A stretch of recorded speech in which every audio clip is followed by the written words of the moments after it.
This all went down a few months back, in our little old town in the USA. Me and my buddies, let's call them Jake, Mark, and Tom, we were always up for a bit of an adventure.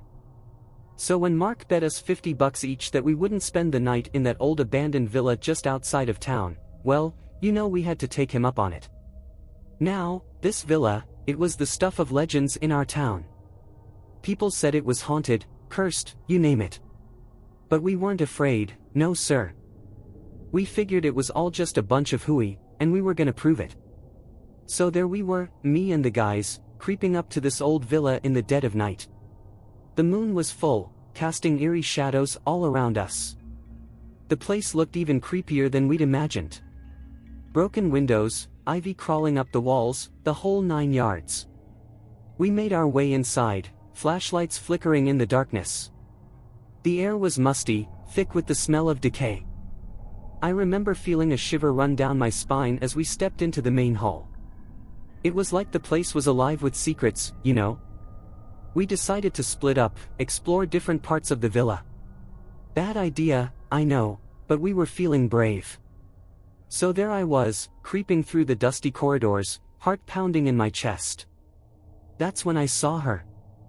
At first, I thought it was just a trick of the light.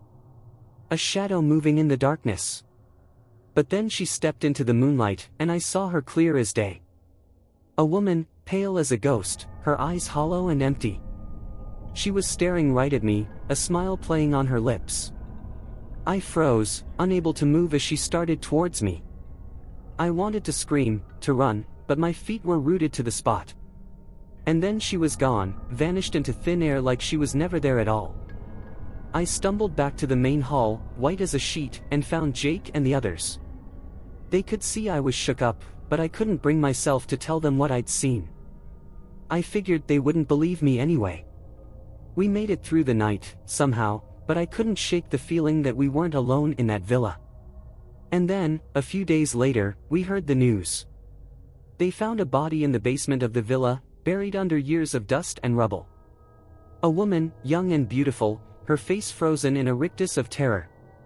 They said she'd been murdered, but they never caught the killer. And to this day, I can't help but wonder if it was her ghost I saw that night, warning us to stay away from the darkness that lurked within those walls.